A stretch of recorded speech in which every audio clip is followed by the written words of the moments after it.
Peters reporting. Pennsylvania is one of several states that flipped in the 2020 presidential election. White House correspondent Greg Clugston is touring the Blue Wall states and reports from outside Pittsburgh. In 2016, Donald Trump narrowly won the state before losing to Joe Biden 4 years ago by about 1 percentage point. The latest polling averages give a slight edge to Trump, but he's in a statistical tie with Kamala Harris. Allegheny County here in western PA is solidly Democratic, but all of the surrounding counties are Republican. Both campaigns have been furiously courting voters in hopes of winning the biggest battleground prize next week. On the Blue Wall States tour, Greg Clugston, Allegheny County, Pennsylvania. There's been a Russian glide bomb attack on Kharkiv in Ukraine. Correspondent Charles de Ledesma reports. Russian forces have struck a residential building in Ukraine's second-largest city of Kharkiv, killing 3, including 2 teenage boys, and injuring scores of others. The region's governor says a 12-year-old boy was fatally injured when the building was hit by a Russian 500-kilogram glide bomber early on Thursday. He said the rescuers later also retrieved the bodies of a 15-year-old boy and an unidentified man from the rubble, while at least 35 people were injured in the attack. I'm Charles de Ledesma. The Biden administration says some 8,000 North Korean soldiers are now in Russia near Ukraine's border and are preparing to help the Kremlin fight against Ukrainian troops in the coming days. The new figure is a dramatic increase from a day earlier when Defense Secretary Lloyd Austin said some of the troops had moved towards Ukraine's border in the Kursk region. On Wall Street, the Dow down by 378 points, the Nasdaq dropped 512. More at townhall.com. It's Matt Walsh, podcaster, best-selling children's author, and world-renowned DEI consultant. My hit comedy and #1 grossing documentary of the decade, Am I Racist?, is now streaming exclusively on Daily Wire Plus. I went undercover into the world of DEI and got the elites of the establishment to say all the quiet parts out loud. But the only way to watch Am I Racist is with a Daily Wire Plus membership. Head to dailywire.com/subscribe. Use code DEI for 35% off your new annual membership. Don't miss it. Am I Racist? Streaming now exclusively on Daily Wire Plus. What are you going to do if Kamala wins? Moving to gold now is an option. At Premier Gold, we specialize in helping those with a 401k or other types of retirement accounts convert their vulnerable paper assets into physical gold. Today, we'd like to send you a free gold election kit to help you decide if this is right for you. Call 606-800-8000. Premier Gold is not a financial advisor. Please consult with your advisor before investing. Call 606-800-8000. Here's the Wall Street Business Report. Drops in big tech companies, including Microsoft and Facebook's parent company Meta Platforms, led Wall Street lower.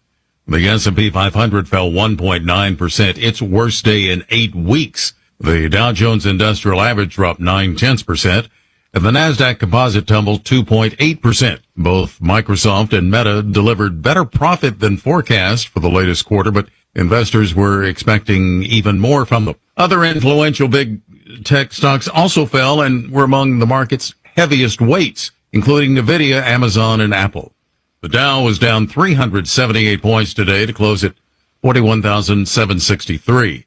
The Nasdaq lost 512 to 18,095. The S&P 500 dropped 108 to 5705.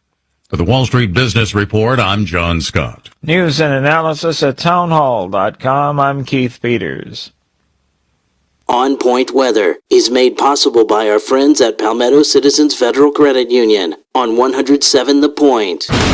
Here's tonight's forecast. Nice night for the kiddos to go out trick-or-treating. Mild temperatures with an eventual low of 59. Tomorrow, much like today, a blend of sunshine and clouds, a high temperature of 83. And for the weekend, more the same. Remember to turn the clocks back an hour Saturday night. Brighter mornings and earlier darkness arrives next week. I'm Cal Moss with your On Point local weather. WQXL Columbia, W264DF. From the Bart Fireside Studio, the solution for keeping you warm this winter. This is 107 The Point.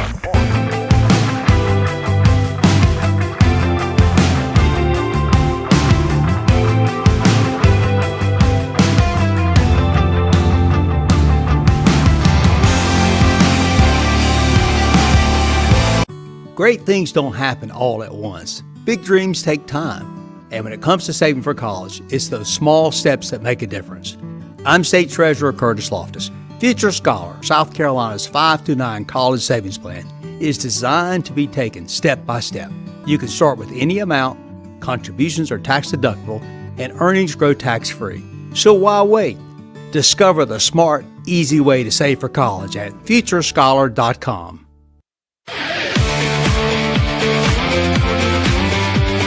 This is Sports Talk with Phil Kornblut and Chris Bergen. Sports Talk is heard across the state on radio affiliates of the Sports Talk Media Network and is streaming live on SportsTalkSC.com, as well as Twitter, Facebook, and YouTube. The South Carolina Education Lottery lucky number to call in is 888-898-2525. That's 888-898-2525. Now, here are Phil and Chris with tonight's edition of Sports Talk. All right, hello, and welcome into Sports Talk. Happy Halloween to you. Hope you have fun tonight doing whatever it is you happen to do. My lights are off. My doors are locked. Stay away. Stay away, Mr. Bergen and all the Bergenettes out there. So disappointed in you guys. I'm the only one that dressed up for Halloween. You're dressed as? A baseball player in honor of your Yankees. I can actually field the ball, unlike the Yankees. Yes, I am dressed as a loser. I am dressed as a loser tonight. My eyes are bloodshot, teary. My jowls are drooping. I'm a loser. What can I say? The year of corn. I'm a loser. Blown up in one inning. It's gone. The dream of the corn triple crown no longer exists. I know that disappoints. Well, you know, considering the majority of baseball fans in South Carolina are Yankee fans, I'm sure it's been a tough day all across the state as my brothers and sisters of Yankeedom try to deal with the tragedy of last night. And it was a tragedy. But listen, despite what happened in the fifth inning, the Yankees still had a 6-5 lead. They came back and took a lead. Mm-hmm. But if you follow the Yankees, I think this stat is correct. I know at one time, it probably is still correct today, most blown leads in Major League Baseball this year, like after the sixth inning. Really? Oh, yeah. Yeah, it was terrible. It's terrible. Wow. Even though their bullpen was generally good, there was a period there during the regular season that they would blow lead after lead. And so, you know, you are what you are. It's hard to cover up things in the postseason. Mm-hmm. You are what you are. The mistakes you make in the regular season, you just can't cover them up. And the Dodgers are obviously a great team, and Dave Roberts doesn't get the credit he deserves for holding that group together. And, you know, listen, the Dodgers are like the Steinbrenner Yankees. That ownership is not afraid to spin, and you go up and down that lineup, and where is there an easy out in that lineup? Well, it's Shohei Ohtani in the World Series. Yeah, but for the most part.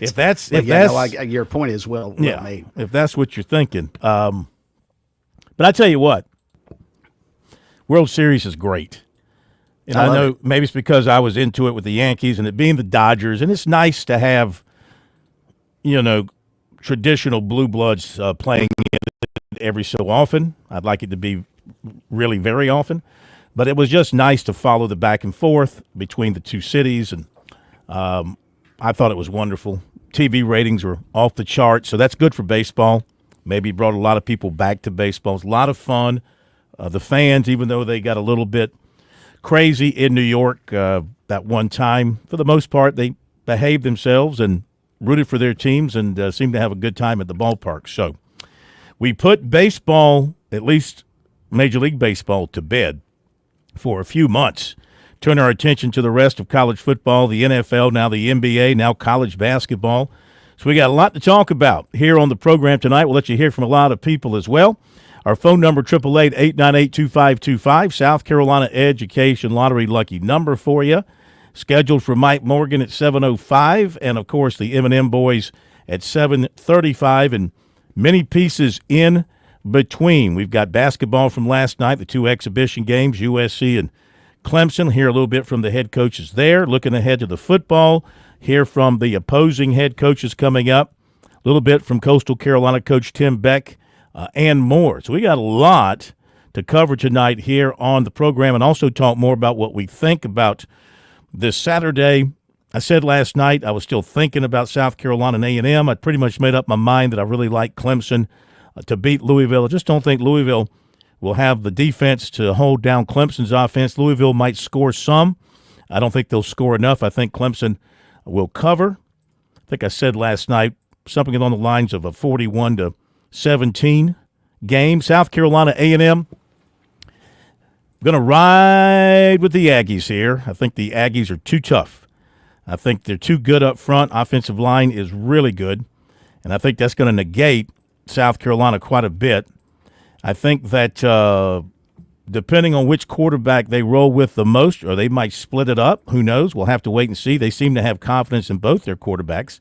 Wigman, he knows how to beat the Gamecocks. He's beaten them before, and Reed gives them that other dimension at quarterback. I just think they're going to be a little bit too much for the Gamecocks, though, Chris. I think it'll be a pretty low-scoring game. I think the defenses are on both sides are good, and I think you can't look past the play of the Gamecocks secondary and their linebackers and their ability to cover. But I think Clayton White's got to have a good day calling his picking his points at which time to bring the heat. And, you got to be careful in that man coverage because that can lead to a lot of big plays for this Texas A&M team. And they run the ball really, really well. They got a bevy of running backs, and they run the ball really, really well. So, A&M's a short favorite, like 3.5 points. So, I'm going to go Texas A&M here, 28-17 over the Gamecocks. I think they will cover. The Gamecock offense has still got to show me more. I agree. I'm not fooled by the points they put on the board against Oklahoma last time out. The offense has got to go out and get points. Well, the same thing. I mean, even going back to Alabama, they had that one really, really nice drive to open up the second half, but for the most part, that was a struggle. Is A&M, in your mind, the best team that Carolina has seen thus far this year?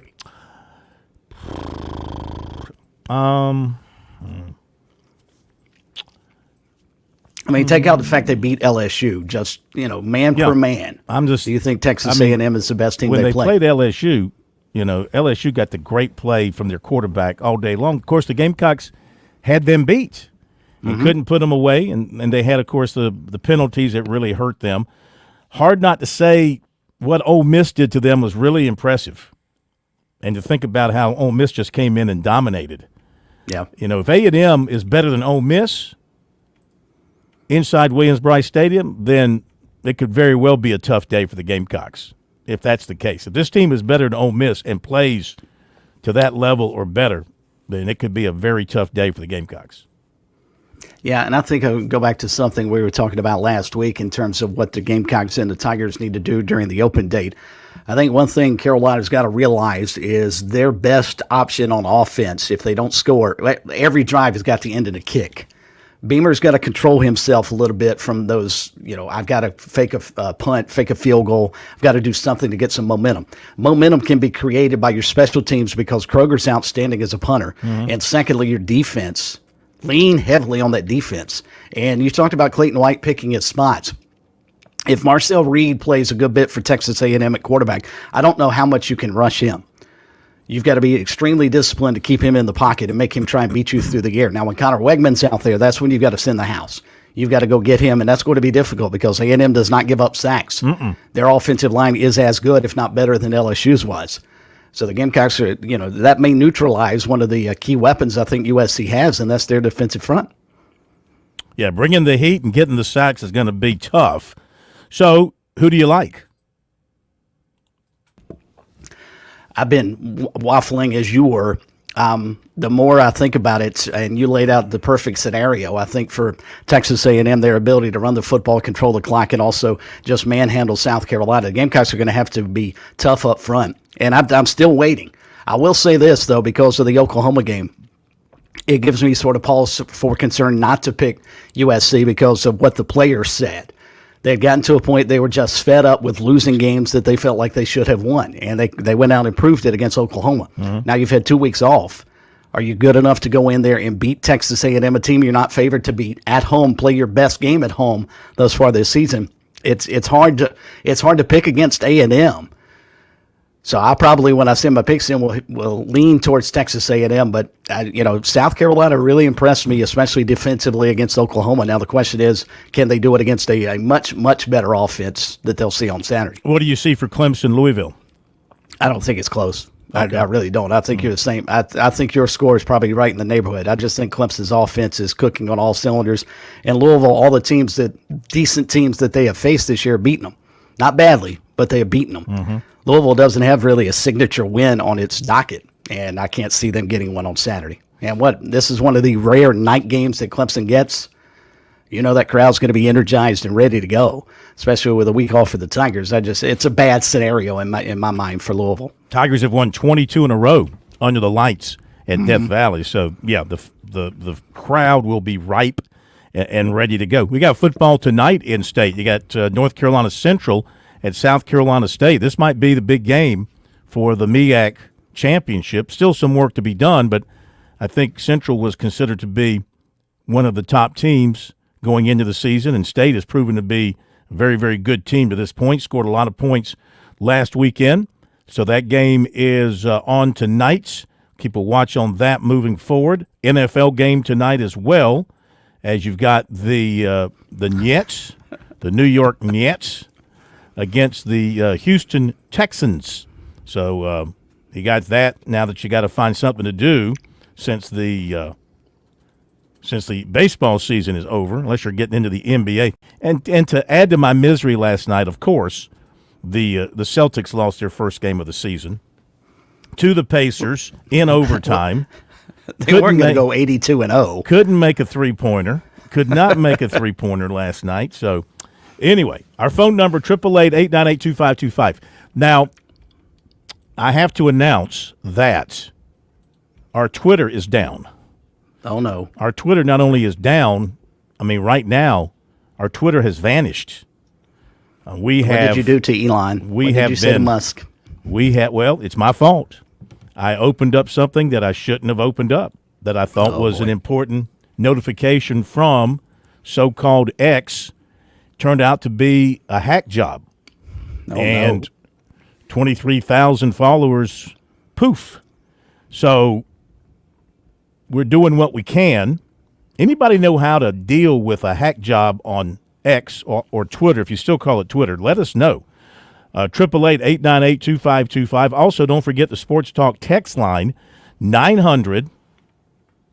Make that 803-900-4847. 803-900-4847. If you'd rather send us a text, do so. We seriously... With detailed instructions on how to fix Twitter. Well, it's not like you can reach anybody at Twitter. I think I could go have lunch with the Pope easier than I could get a response from Twitter. I'm serious. You never get anybody ever gotten a response when you've asked for help from Twitter? Have you ever gotten a response? We haven't asked for much help over the years. And we're a verified site. We're a paid, verified site. You think they'd want to take care of their customers, right? So, we've done what we can in the background to try to figure this thing out, but it was a shock. It was a shock.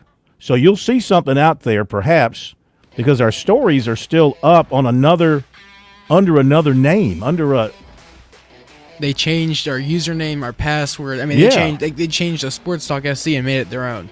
So they still have all the followers, but it's their account now. Chinese, man. Thieves. Somebody from San Francisco. I got an email. Somebody from San Francisco had signed in. Wonder who that could have been in San Francisco. All right, we'll be right back.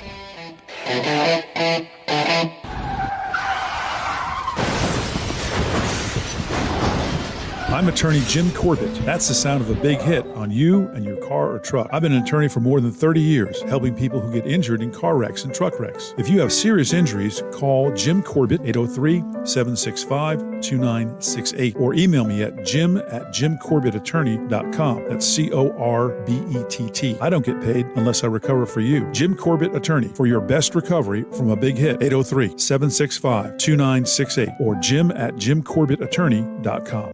There's a lot of things we take for granted in our lives. Your home's AC will run cool. Your drive-through coffee will be hot. And the car will start when it's time to take your kids to school. It's when things don't go as planned that you start thinking about who to call and where to turn. The good thing is, you can prepare for life's most difficult days by calling the Larry Lucas Agency today. Larry is a State Farm agent that has been taking care of people across South Carolina for more than 2 decades. You probably have insurance, but switching is easy, and bundling can save you hundreds or more. Most importantly, the Larry Lucas Agency can help you choose the protection you want at the price you want. All backed by South Carolina's #1 home and auto insurance company. Visit LarryLucasAgency.com today or give Larry a call at 803-799-1998. Like a good neighbor, Larry Lucas State Farm is there. You've put in the work for your education. The extra early, extra late, extra work. That's because you understand education opens doors to better pay, better opportunities, and a better you. Being educated about playing the lottery is no different. It helps you be a better player, one who knows when to play and when to take a rain check. The lottery's a game, so let's keep it fun. Learn more at sceducationlottery.com/betteryou.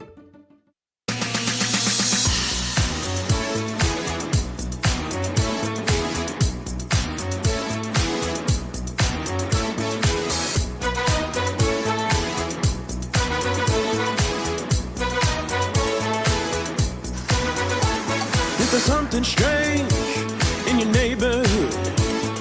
Who you gonna call? Ghostbusters! If there's something weird and it don't look good, who you gonna call? Ghostbusters! All right, phone number 888-898-2525. Let's take a few phone calls here before we get rolling into other good stuff tonight. Let's begin with Gamecock Larry. 90 seconds with the Gamecock Larry legend himself. Welcome in, Gamecock Larry. How are you? I'm okay. But me, Lord, let me think. If they ain't got no oxygen. I got some friends wanting to know why can't you give me 180 seconds? If it's because of the bill, they'll pay it. Just give me a call and they will pay the extra 90 seconds. Okay. But I am getting tired of you and Chris running my Gamecocks down. And the Tigers up. Tigers don't play nobody. Gamecocks will take care of Texas A&M. I'll tell you the score tomorrow night. That's all I got to say. I love all y'all, even though you blessed my Gamecocks. Love all y'all.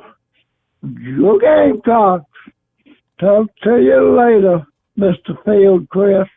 All right. Thank you, Larry. Have a good night. Take care of yourself. Get some oxygen there. Hope you feel better tomorrow. Larry will never give up on those Gamecocks, man. He's going to hang with them.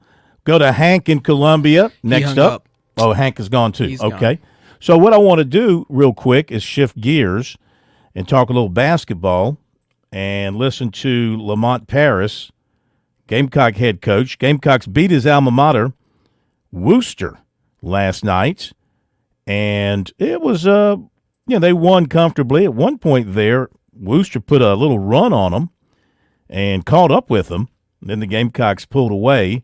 There were some things in the box score that kind of jumped out at me. The Gamecocks were 9 of 20 from the line, Chris. That's the first thing I noticed. They did hit 11 threes, but 9 of 20 from the line. I don't believe that he was real happy overall with the play of their defense. And they were led in scoring by Colin Murray-Boyles with 19 points, 11 rebounds.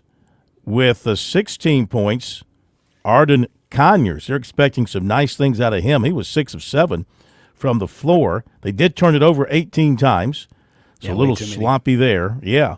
So here is a little bit Gamecock coach Lamont Paris talking after that win last night. Doesn't count. Exhibition. 3,506 fans in attendance to watch. What a productive game for us. You get in these games, and ultimately, here's what you would like to have happen. You get tested in this area or that area. You get a chance to see what some unknown commodities look like when they get out there. Some of them under the lights for the first time. You want to play a team that competes. You want to play someone that's good. Honestly, I don't like doing it if the team's not good, and they were good. They have a good team. I'm looking forward to following them this season and see how they finish. I'm really excited about that, actually, because I think they have a really good team. So I think it was really good for us, very valuable for us. It's going to be a really good film session for on Friday. We're off tomorrow, but I'm looking forward to some of the messages that we'll be able to send. We had some young guys that really went in there and performed, and that was really exciting to see them take that moment and grab the bull by the horns and go out there and perform well. So very, very successful exhibition game in that it provided us everything that we could have hoped for. Lamont, I know it's exhibition, you shouldn't judge too much, but Jamari, your starting point guard, it's only got a point, and he only played 14 minutes. Was that by design to just try to maybe get some other guys in there, or just maybe to kind of hold him back a little bit? Well, some of it. I mean, we wanted to – you talk about again, I hate to compare these human beings to commodities, but you talk about completely unknown commodities, and then commodities that you feel as if you should or do know more about. And he's more of the latter than the former. And so the young guys, I did want to play some of the young guys and get them out there. And but there was also, he didn't play great. And there were a couple guys that didn't play great, and their minutes were probably affected a little bit. Not that they were going to play 30-some minutes. I just don't think these games are for that. But so he probably played a few less minutes than what he normally would have, just because he didn't play great. And honestly, that has less to do with whether you shoot the ball and it goes in. I'm an interesting coach that way because there's a lot of ways to bring benefit to your team. And I thought his energy was really good defensively early on in the game. I thought he had tremendous energy and set the tone for us defensively early. And then, as he didn't play great, I think it impacted the other side of the ball for him. And so we just kind of moved and got some of the other guys a little more experience. And then we actually, the lead got bigger with those guys out there too. So, at that point, as a coach, you're going to play the group that's playing better, honestly. On the defensive side of the ball, you mentioned a few breakdowns, specifically in that first half. And when you guys go back and watch the tape, what's kind of your hypothesis on why some of those breakdowns occurred when they did? Some of it was one-on-one. They had a couple guys that put their head down. I think one time, I think it was Zero put his head down against Cam Scott and got all the way to the rim for a layup. He did the same thing and then made a spin move on Jacoby and got a layup. We fouled a three-point shooter. I think some of them were correctable things. And then a couple times they hit a shot here or there. I think that's kind of baked into the equation. Nobody ever pitched a shutout in this game in the modern era. So guys are going to make some shots here and there, but I think we really contributed to what they were doing with. All right, Lamont Paris, South Carolina. Exhibition game win. We'll hear from Brad Brownell following their victory last night over Augusta. Also coming up, we'll hear from the opposing coaches to the Gamecocks and Tigers coming up Saturday. Back after the break.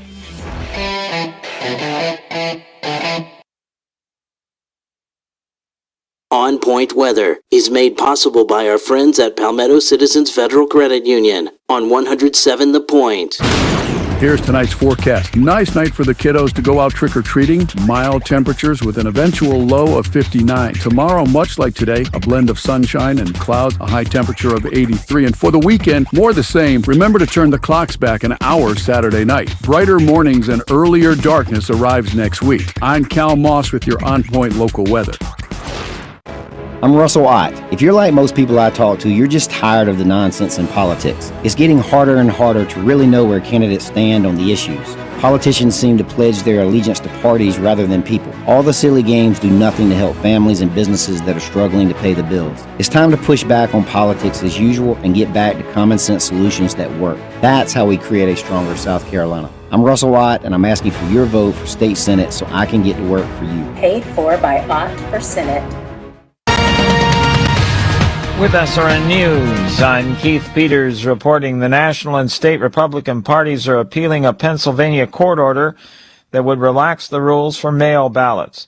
The GOP filed an emergency request on Thursday that asks the state Supreme Court to put on hold a lower court ruling that says the envelopes voters use to send in mail ballots don't need to have been accurately hand-dated. The Republican groups say that if the High Court doesn't stay the Commonwealth Court order, it should at least modify it to say it's not in force for the voting that concludes on Tuesday. Few elections in this nation's history have provided such a divide as this year's, with the two major candidates and so many of their supporters saying the outcome will determine the fate of the country and whether it can hold to its democratic moorings.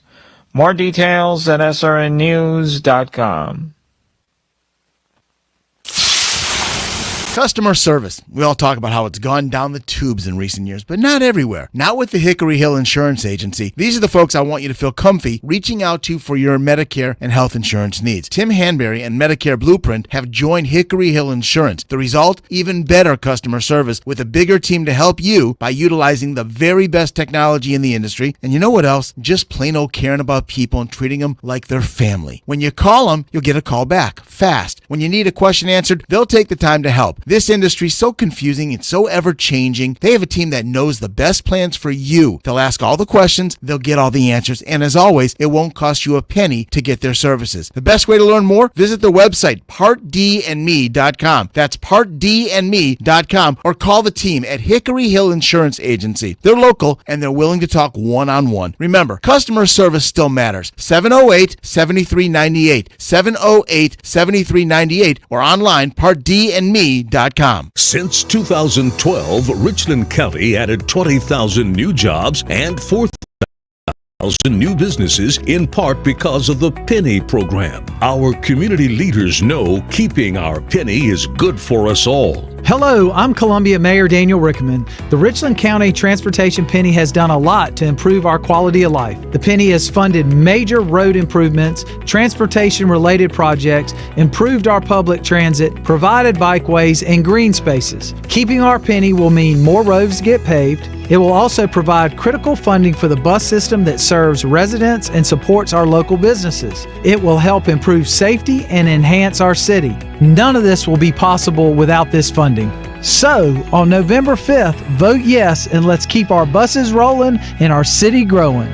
Vote yes for a better quality of life in Richland County. Paid for by the Midlands Alliance for Better Transportation and Roads. Dave Ramsey here. Do you want your money to work for you rather than you working for your money? Go see my friends at Palmetto Citizens Federal Credit Union. They're not a mega bank and have been serving the Midlands since 1936, offering good old-fashioned customer service and free services. They'll look out for your financial well-being. With 14 locations, check them out today at palmettocitizens.org. Federally insured by the NCUA.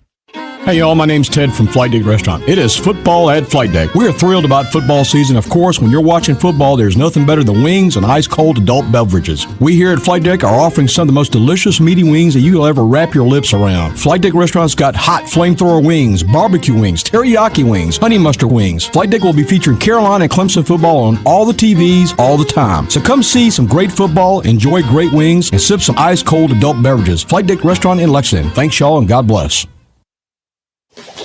I was working in the lab late one night when my eyes beheld an eerie sight.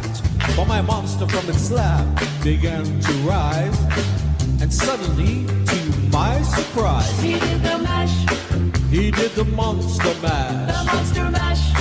It was a graveyard smash. All right, welcome back in, everybody. Phil Kornblues, Chris Bergen, Josh Cohen, 888-898-2525. You can also reach us via text message, 803-900-4847 is the number for that.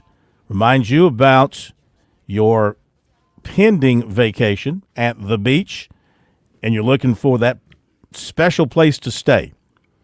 Give Jimmy Smith a call at James Smith Real Estates. Do it right away so you can get that really fine location. 843-237-4246, Paulie'sVacationRentals.com, right there in Pawleys Island. Of course, they can handle property up and down the coast for you. And if you want to buy a piece of property, if you're looking to make something kind of a permanent or semi-permanent deal, he can handle that for you as well. 843-237-4246, your perfect beach getaway from Jimmy Smith and James Smith Real Estate down in Pawleys Island. All right, last night, Clemson, a winner over Augusta University in their lone exhibition game of the preseason for the Tigers. They win it 90-49, pretty much dominated all the way through. And it was Chauncey Wiggins with 18 points. 3 rebounds, led the Tigers in scoring. Chase Hunter had 15 points, a perfect 6 for 6, 3 for 3 from 3. Tigers 14 of 18 from the line. They hit 8 3-pointers. Some new names showing up for the Tigers, including the likes of Jaden Zachary, the transfer guard, had 4 points. No assist. I think they want him to have some assists. Hunter did have 4 assists. Victor Locken, who's been with the program a couple of years, he had 7 points, 3 rebounds. Of course, Shefflin had 4 points, 4 rebounds. To get more out of him as, of course, the season turns serious. Christian Reeves, transfer from Duke, had 11 points, 8 rebounds. The thoughts of Brad Brownell as he talked after their exhibition win last night. Yeah, good night tonight. A lot of guys certainly got to play and were productive. I thought Augusta did a nice job at the beginning of the game and ran their stuff with really good speed and probably a little quicker than we thought. And then obviously, you don't know quite as much about them in these early games. So had us on our heels a little bit, but we readjusted nicely and played a really good last 30 minutes of the game. So again, happy for our guys a lot of guys to be able to get in and have a couple productive things happen for them. So, questions for me. So, I guess, what did you see from them offensively? Is that what you're hoping to see? Yeah, I mean, I don't know if it'll be that every night, but certainly we want him to stay aggressive. He has practiced better the last week or two. I think there was a stretch there when I've been a little upset with him because I think he can do more and he needs to do more. And, I just want him to affect the game more than just the shots. And he got a couple hands on a couple balls. He got a couple rebounds. Got a nice tip in on offense. But yeah, he's a guy that can make a shot. He can drive the ball to the basket. He's got a lot of basketball skill, and we've been talking about that for a long time with him. So that, obviously, I'm not surprised that he had a game like he did today, and we'll need a lot more of those this year. How do you feel like all your new guys, alongside older guys, are gelling? We're doing okay. Still stops and starts. Tonight was good. We had to deal with a lot of different things. They pressed us a couple different ways. We saw some zone. We saw some man-to-man, different levels of pickup. So, it was good for us to play against all those different things. And then we played a lot of different people And we did that in the scrimmage as well, just to try to get guys some experience, see what they actually do in a game. And then, we're still trying to figure out mix and match lineups sometimes. But all in all, I mean, great attitudes. Guys are being coachable, and the guys all get along, like each other. And now we've just got to continue to work to get used to the system. We're still not all the way there. It's going to be a work in progress for a while, but we're off to a pretty good start. How about what you saw from Kristen Reeves? I remember in Charlotte. He had a really good stretch. I didn't think his first half stretch was very good. He looked at, he's still a little finding his way, but then he had a nice little 5-6 minute stretch there in the second half. I thought guys found him. Certainly his size was a factor. He finished some baskets around the rim, which was good. I thought he did some nice things. I'm happy for him because he's been working at it, and he just needs to continue to build his confidence. And I was glad to see him get rebounds too. It wasn't just a couple of baskets, but he was on the glass. Last year, you guys kind of had your set rotation for most of the games. This year, are you hoping to be able to use a lot of different pieces and be able to match up specifically against certain sets from other teams? I'm hopeful that we have some rhythm at some point. Again, guys have to play their way into that. We're still trying to fit pieces together and give guys some experience. But we're going to try to play a few more guys and play a little faster and pick up the tempo a little bit. So I think that helps us. I do think there was a little stretch there at the end of the second half, middle to end of the second half, where we kind of pulled away, where they were a little worn down. It was good pace for a while, and then all of a sudden we had a little streak there where we pulled away, and some of it was playing out in transition. All right, comments, Brad Brownell. So, of course, basketball season will tip off in earnest on Monday. Chris, you were over with Coastal last night. They were doing their Horror on Elm Street thing. I thought that's a great idea over there in Conway. What'd you think of what you saw over there? Oh, I was impressed. I could not imagine what the crowd was going to be like. And as a matter of fact, Coastal had their ticket people out there trying to sell both regular game tickets and also season tickets. And I told somebody that was out there, I said, if the amount of people that showed up in downtown Conway would just come over to the HTC Center and watch Coastal's men's or women's team play, they'd fill the place. And so I think it was a really cool event. They had a Halloween contest, costume contest for the little kids. One tyke couldn't have been more than, 8 months, maybe close to a year, was wandering around dressed up like a spider, which I thought was outstanding. And but lost out to a little girl who was dressed up like a duck. So you can imagine how cute those kids were. But yeah, had a really cool time. They introduced both teams. Both coaches spoke. The athletics director, Chance Miller, spoke to the crowd, and then had a 3-point shooting contest and got some of the students involved. So I thought it was a really, really neat event. They had it in downtown Conway, which sort of bills itself as Halloween Town. Mm-hmm. And they decorate the entire downtown for Halloween. There are ghosts and goblins and everything you could possibly imagine at every street corner. Every restaurant is decked out. Heck, there's law offices that change their marquees, the whole 9 yards. And then they put a basketball court. They used 2 of the city of Conway's basketball goals and brought them out and set it up on the street, and then lined the street off for a basketball court. I thought it was a very, very well done event, and I think it's something they'll want to continue. Yeah, sounds like it. All right, let's turn our attention to football and hear from the coaches who'll be opposing South Carolina and Clemson on Saturday, beginning with Texas A&M. Mike Elko has got his team playing some great football. Of course, they lost their opener, you might recall, to Notre Dame. But since then, they've been untouchable. Had a very nice win last week against LSU, and carrying a lot of momentum into this game with South Carolina, beating LSU at home 38-23. They beat Mississippi State on the road by 10. They destroyed Missouri at home by 31. Won a tight game over Arkansas by 4, neutral site. Probably their most surprising game was a close one with Bowling Green at home. They won only by 6. Mm-hmm. Took care of Florida, who doesn't. Beat them by 13, beat McNeese, and lost the opener to Notre Dame at home by 10. Notre Dame's proven to be a pretty doggone good team. So here is the head coach in his first year. You knew he was going to do well after doing what he did at Duke. If you watched what he did at Duke, you can win there. You feel like you can certainly walk into a place with everything that Texas A&M can give you and do well. Here's Mike Elko. We picked up some of his press conference this week where he turned his attention away from LSU and started talking about the Gamecocks and other things.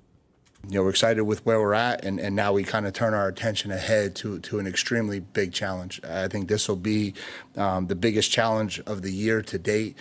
This is going to be an extremely talented team, 4-3, coming off of a bye week. Certainly could be 6-7-1 easily, or 6-1, easily. I just think they're a team that has grown every week. They're playing a lot of really talented young guys mixed in with a blend of talented veterans, and this is going to be an enormous challenge for our program. And so it's back to work. It's do the things we got to do this week to prepare to give ourselves the best chance to kind of move forward and kind of go where we want to go as a program. And then just the last thing, and it's just comical that I actually have to do this, but it's necessary. In the post game, I was asked to kind of give a synopsis on how we sell culture to our program. In doing so, I made a statement that seemed like a very benign statement that somehow managed to be taken as a shot directly at people. You guys gave me multiple opportunities in 9 months to take shots at people, and I've never done it. I have nothing but respect for Coach Fisher. I've said nothing but positive things about Coach Fisher. I'm the head coach at Texas A&M because of Coach Fisher. I appreciate who he is, everything that he's done, and for anybody in the media to think that that was what I was doing post LSU is it's asinine. And for it to be about any other head coach who gave me an opportunity and hired me, and that's not who I am. I've never been that person, and it's ridiculous, but it is what it is. So I wanted to make sure that everybody knows I wasn't talking to anybody directly. How are you going to handle the quarterback situation moving forward? Have you made a decision on that? Or No. could you possibly play two? Yeah, I think the possibility is there for a lot of things. I think we're going to look at this week, kind of figure out what we think the right thing is for us, what we think gives us the best chance to win moving forward. It's probably too early in our mind to kind of make that decision. And even if we did, we probably wouldn't tell you right now anyway. But no, I think we just want to see how this week plays out, kind of see what we think gives us the best shot to go into this environment and be successful, and then kind of go forward from there. Mike, how have you felt about your guys throughout the season, the ability to have a big game, win or lose, and to refocus immediately? Yeah, I think I like what I hear from them when they talk to you. I think that means the messaging is getting through. I think we've tried to attack this thing from a mindset of, we need to improve every week. We need to get better every week. We need to approach every challenge and give ourselves the opportunity to earn success every week. And, you say those things a lot, and then sometimes they get up and you hear them talk and you don't hear those words come from them, right? And I think every time, I saw Albert today, you hear even guys like Marcel and BJ after the game, Marcel on national TV after the game talking about the next opportunity. And so, I think they're locked in and focused on what we're capable of. And I think what we're capable of is got to be the next step, growth, development, because I think, if we finished 5-3 in the SEC, I don't think anyone in our locker room would be real happy with that. Any update on Basantis first at all? Yeah, no. I mean, he was out last week. He's probably going to be out for a couple weeks until we get him back. And so, we'll kind of see where that one progresses coming out of the bye week. Mike, can you talk a little bit about the art of dominating the line of scrimmage and a few of your wins? It's like the second half or it's the fourth quarter where we really see the separation. Yeah. I mean, I think, one, it'd be hard-pressed to not give a shout-out to Tommy Moffitt in that regard and what our kids did with him. It's certainly a mindset in terms of how we practice and talking a lot about stressing and straining and effort throughout the course of practice. We make a huge emphasis on the last team period of practice every time we go out there. And then I think it's just a credit to our kids that I think when you look at us, we're playing the game in a way that we're playing very level. It's not, we're not an emotional roller coaster. We're not, starting like a fire plug and then all of a sudden we kind of fade away. Like, we're coming in prepared for a 3.5 hour fight. And I think that maybe has shown itself a little bit in the fourth quarter. There hasn't been panic. There's just been a stick-to-itiveness to just stay with what we're doing and maybe find a way to elevate it and do it a little bit better.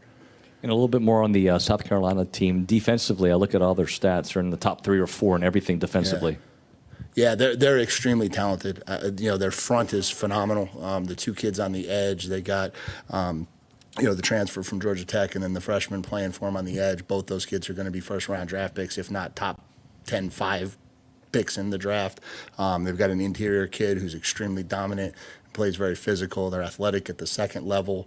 They got a first-round safety who's 6'3", 225 pounds back there, and I apologize right now. It's a lot of numbers in my head, not a lot of names, but watching them, they allow their defensive line to impact the game, and when you look at them, what they've done is successfully turn people over and create opportunities for their offense. And so in the games that they've been really successful, the defense has taken the game over in so many ways. And so, I think it's by far the best group that we've played to date. And, playing them coming off of a bye week where they got extra preparation and are going to be really dialed in on what they want to do against us, is going to be a huge challenge. All right, there you go. Mike Elko, Texas A&M.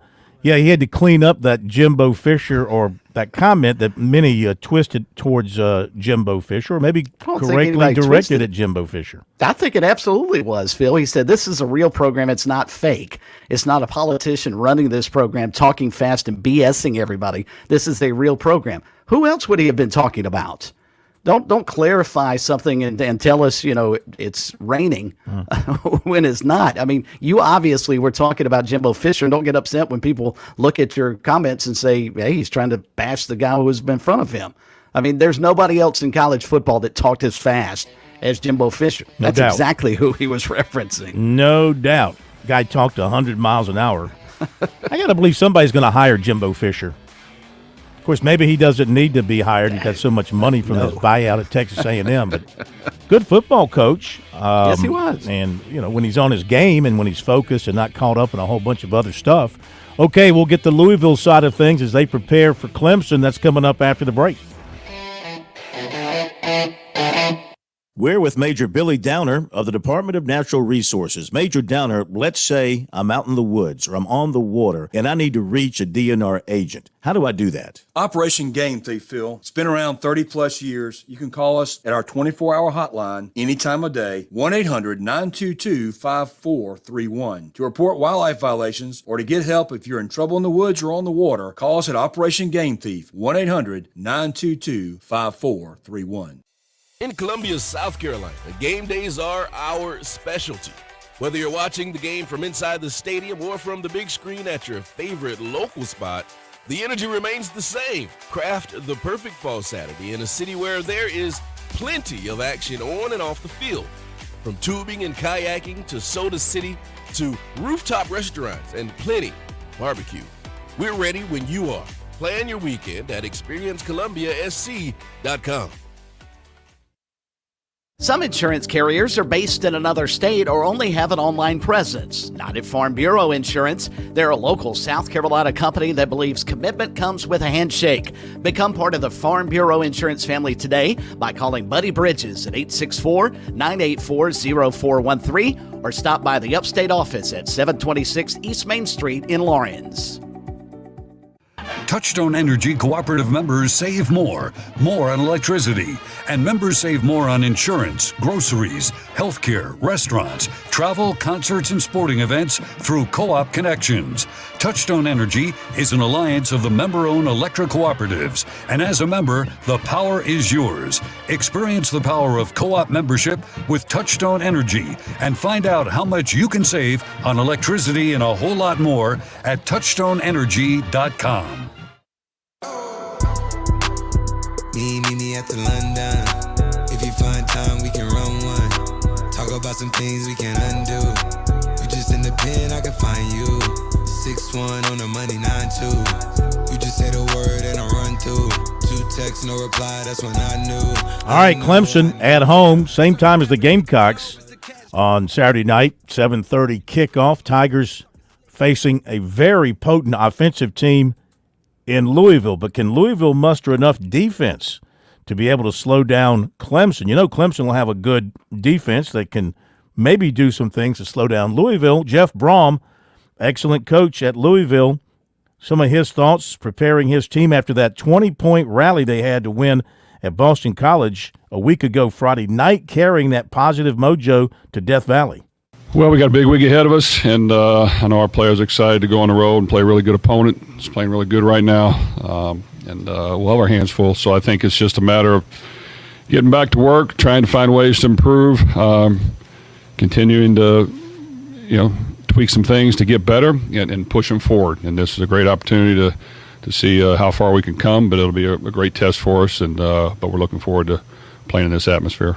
When I looked at some of the computer formulas that were part of the old BCS formula, you guys are actually ranked in the top 25. Do you feel like there are one or two areas with the team that if you could improve upon, you guys would kind of go up a notch? Well, I think we've identified a lot of the issues we've had.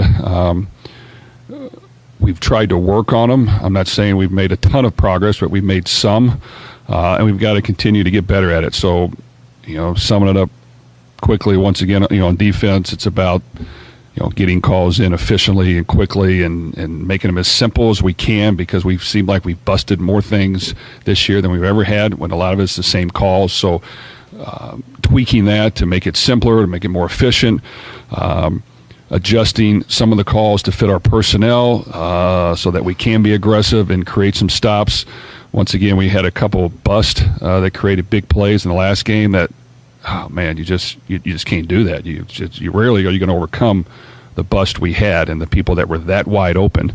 If you take away those couple plays, then we're playing some real football. So, okay, how can we fix that? And if it's sometimes it's things we've done for years, but you know what? It's not working. Maybe it's just a tad bit too complicated, and we got to simplify it. So we're working through that, and it seems like we're getting simpler and simpler as we go. But you still got to have a little bit of adjustments that you make to win. And on offense, really not turning it over and being good in short yardage situations is pivotal for us. And if we can fix that as well as we can, I think we can move the ball enough. But in order to win at a high level, man, those things have to be hitting on all cylinders, on offense, defense, and special teams. We've gained some edges on special teams at times. We were trying to time up what we had a key factor, a tendency that could help us block a kick, and they adjusted, and we jumped off sides. Now, I go back to Georgia Tech. We found that same thing, and we got a block kick for a touchdown. But we got to be able to rein that back and know that that's not working. What is the down and distance? Got to be smarter. So we got to make a few adjustments there that hurt us. So I just think all three segments have to be clicking in order to beat really good teams. We had some success doing that last year. This year it's been a little more of a struggle, but we got to find ways to fix it and make sure we're more efficient in all three segments. You got a lot of contributions from people that maybe fans didn't know, like Chris Hughes, but Karuski, and you also shuffled your O-line a lot, with guys that maybe aren't fully healthy. What's the message to your team during that? And then if I could follow up real quick on Carl Lacey, do you expect to welcome him back next year in 2025? Okay. On the first question, we have had quite a few injuries up front on the offensive line, and they continue to mount on. So we are, there's not a whole lot of guys that have played for us left. So we've got to keep these 5 or 6 guys healthy. So everyone is up, and they have to play. And there might be a few others that haven't played at all that may have to get in because we lost one more for this past game that has played a lot of football for us. So we just got to work through it. I think those guys work hard, don't get a lot of credit, and we're missing some guys. We got some other guys that are playing nicked up with severe injuries. So it's just kind of, we have a little bad luck on that, but we got to work through it. I mean, I still expect them to play well, and next guy up's got to get it done. And that's why you practice year round, and you tell the young guys your time's going to come. I don't know when it is, but it's going to come, so we got to be ready.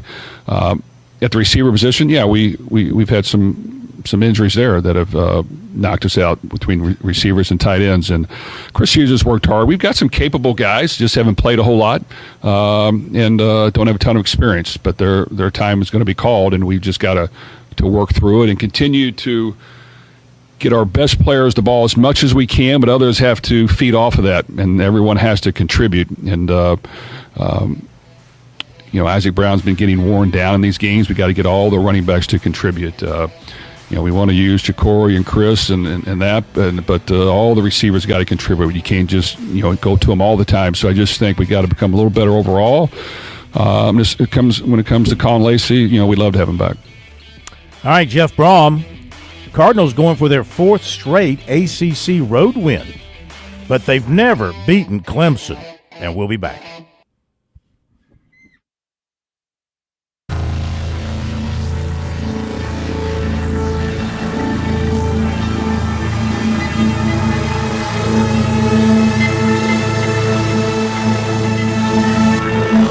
WQXL Columbia, W264DF. From the Bart Fireside Studio, the solution for keeping you warm this winter. This is 107 The Point.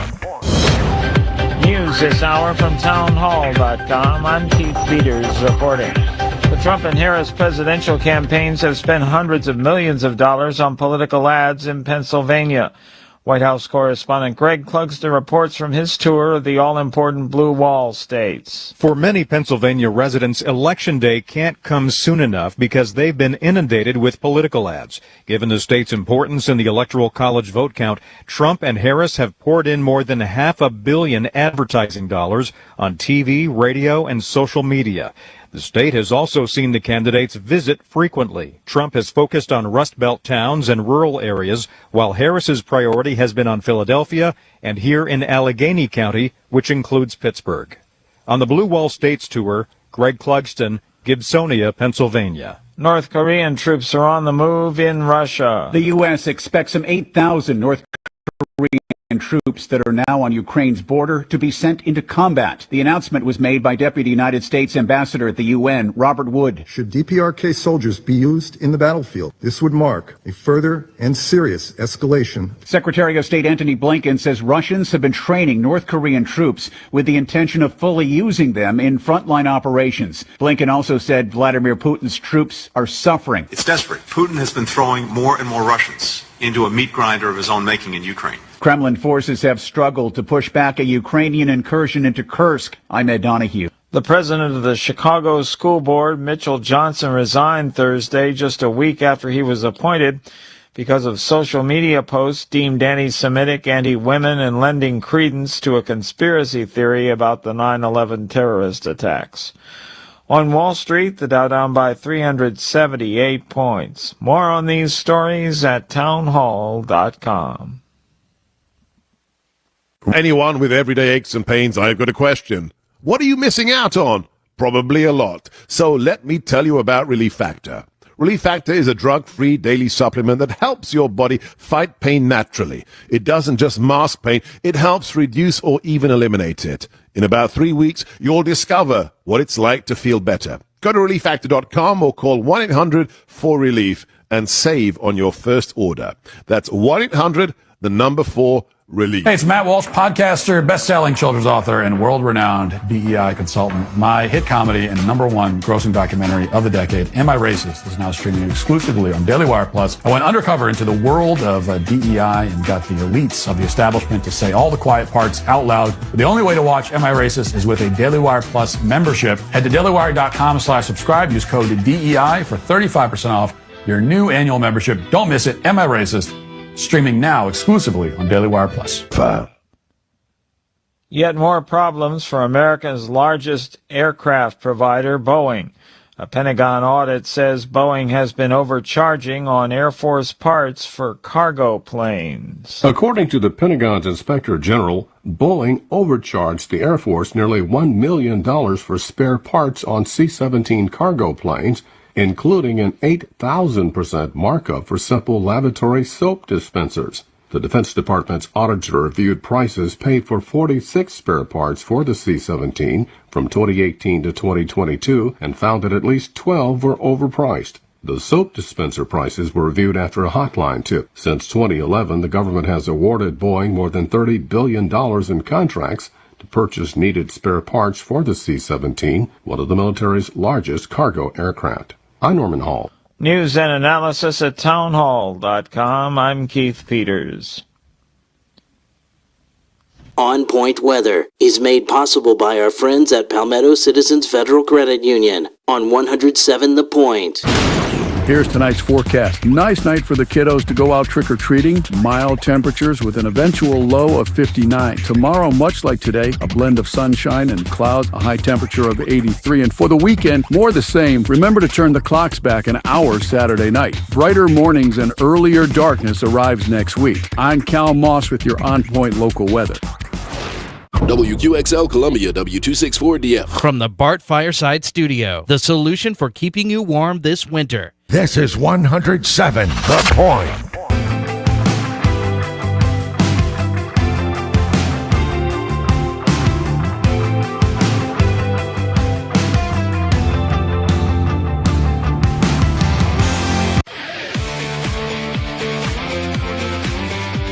Welcome back to Sports Talk on the Sports Talk Media Network.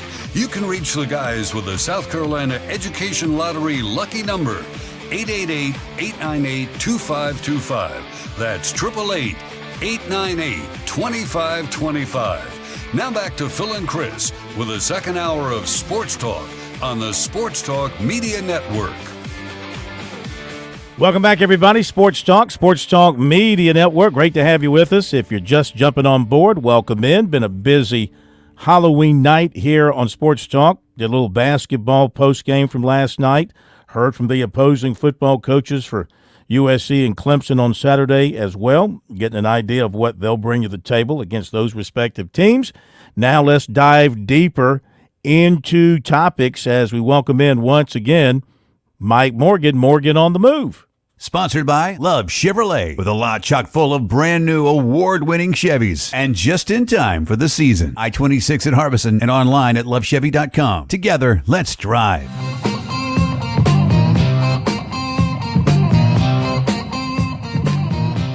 All right, Mike Morgan, join us. I see Mike is wearing the Phil Kornblut mask tonight, looking very good. Glad you tightened up and got rid of the crow's feet around the eyes. It's a very good look for you. I hope you're having a great Halloween. Is that really the largest aesthetic issue you have? I don't know if that cracks the top 10. One of many. What is it like around the Morgan household on Halloween? Do you welcome in the little kiddies, or do you shoo them away? No, I welcome them. I've always got usually I'm predictable, if nothing else. If you like Reese's peanut butter cups, you love the Morgan household. And if you don't, want candy in America for Halloween. I would hope so. If you don't like those and you're looking for, I don't know, Milky Way or sweet tarts or whatever the kids are eating, I don't have it. I'm a one-trick pony when it comes to Halloween. And that's just the way I roll. Yeah, bit of honey. That's what I like. Bit of honey. We've got the sweet tarts here, Mike. What's that? I said we've got the sweet tarts here at the Berge Palace. So if the kids want, you can send them our way. Yeah, no, I like sweet. You know what else I like? Smarties. Never heard. Oh yeah, Smarties are great. Never heard of them.